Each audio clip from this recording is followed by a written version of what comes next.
Hi guys, let's explain glycolysis. Really simple, really cool. Okay, so first, the glucose.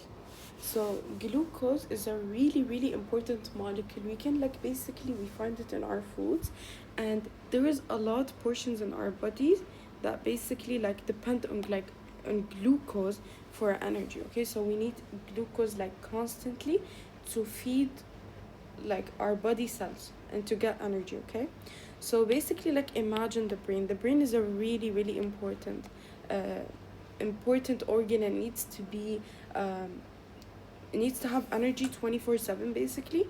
And even in stress level our body basically stops it starts increasing glucose levels basically. And usually for example urination decreases, digestion increases, it's not important, whenever the body in stress it basically stops all the other function, and it needs the important stuff keeps going, right? And so basically glycolysis is the breakdown of this really important molecule, which is glucose.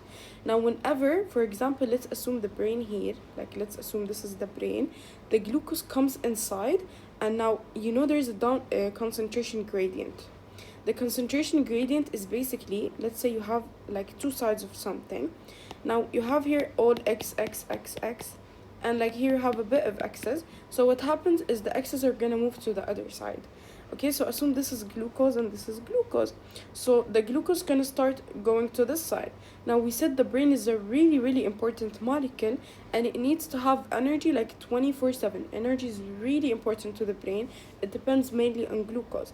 So what happens is whenever glucose enters the cell, immediately it turns into glucose 6 phosphate. We add a phosphate to it. So it's now it's not active to this concentration gradient. So even if glucose comes inside, a lot of glucose is inside, it's already glucose 6 phosphate, so it's not going to cause a decrease in the energy that goes to the brain. So now we explain why we have the glucose 6 phosphate, which is the first step in glycolysis basically.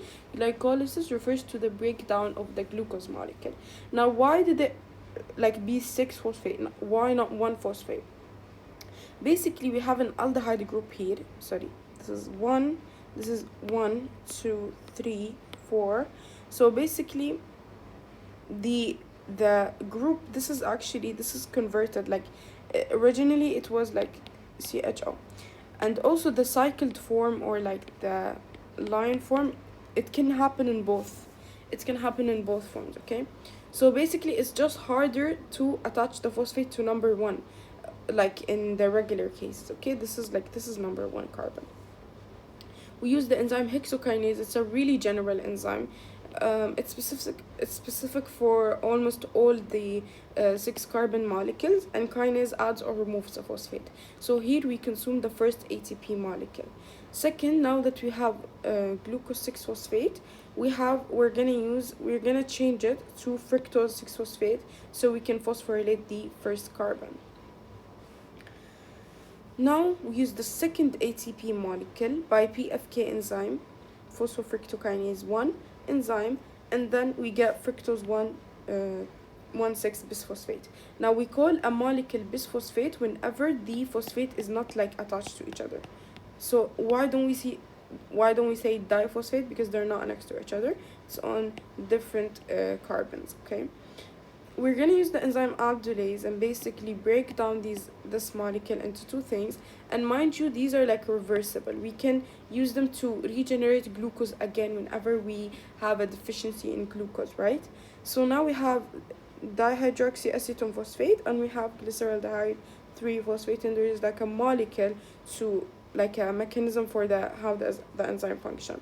Now we have also to convert between, we're gonna have breaking down this 6 carbon molecule, we're gonna have a 3 and a 3 carbon molecule. We're gonna have glycerol 3-phosphate, and we're gonna have dihydroxyacetone phosphate. Now TBI, this enzyme is a really catalytically perfect enzyme, meaning whenever we have the substrate, it's immediately converting. It doesn't need there's not gonna be an accumulation usually, unless there's a disease or something. Okay, So now we broken down. We have glycerol 3-phosphate. Glyceraldehyde 3-phosphate is the one that's gonna go to the continue this uh, reaction basically. Now we have what? We have 2-glyceraldehyde 3-phosphate, supposedly, okay? Now glyceraldehyde 3-phosphate, what we're gonna do now, we want to generate more energy. We already invested first in phosphorylating glucose so it doesn't leave the cell, and the second in phosphorylating the second molecule. So whenever we break it down by aldolase, we don't want these molecules to diffuse out of the cell easily, because phosphate gives you charge. Phosphate is negatively charged, okay? So basically it will help basically keep the molecule inside of the cell.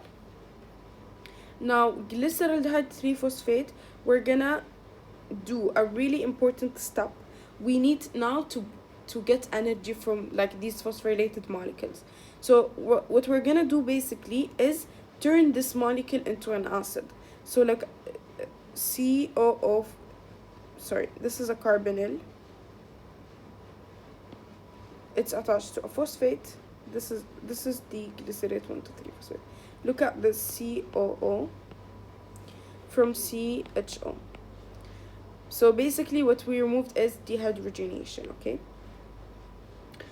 And we added a phosphate. So we did two things here. We added a phosphate, and the second thing, we removed or basically converted into an acid by dehydrogenating, by removing the H, or basically adding like dehydrogenation, or we can say oxidation. Basically we converted it into a glycerate 3-phosphate. Now after that, glycerate 1,2,3-bisphosphate, we say this name whenever the phosphates are like we have more than one phosphate that are not like holding each other hands, I guess. So now we can, this glycerate 1,2,3-bisphosphate is a really, really high energy molecule, and I'm gonna tell you the difference, right? You see this bond, like O carbon O phosphate, this is called a anhydride phosphate bond. Now we have two types of phosphate bonds. We have sorry, we have ester phosphate phosphoester bond, and we have phosphoanhydride bond, and this is the bond that gives us energy, okay? So whenever this gives a high energy, it's a high energy bond, so whenever it breaks, it's gonna give us energy, right? So what happened here, when we added the phosphate and we did the dehydrogenation reaction, converted into a, like it's basically here like an alcohol and phosphate. Here CH2, this is ester bond, this is phosphoester bond, okay? So basically this is not high energy. So now that we broke it down by phosphoglycerate kinase, we have an ATP. Now let's go now, after that we have glycerate 3-phosphate. We got rid of the first phosphate and added it to ADP, and then it got converted into ATP. So this is actually, we got now 2 ATPs because we already have 2 glyceraldehyde 3-phosphate molecules, okay? Because we said we broke it down, we got 2 molecules, we converted one can continue, and the other one we're gonna convert it into the same molecule by TPI enzyme. Now glycerate 3-phosphate, we're gonna use phosphoglycerate mutase. You can think of mutase like an elevator, basically carries like phosphate group, moves it from one place to another. So like now we have glycerate 2-phosphate. So it was glycerate 3-phosphate on location 3. After we use the mutase or the elevator, it's now on carbon 2. Ninth step before the last one is enolase. Enolase basically is an enzyme that uses water to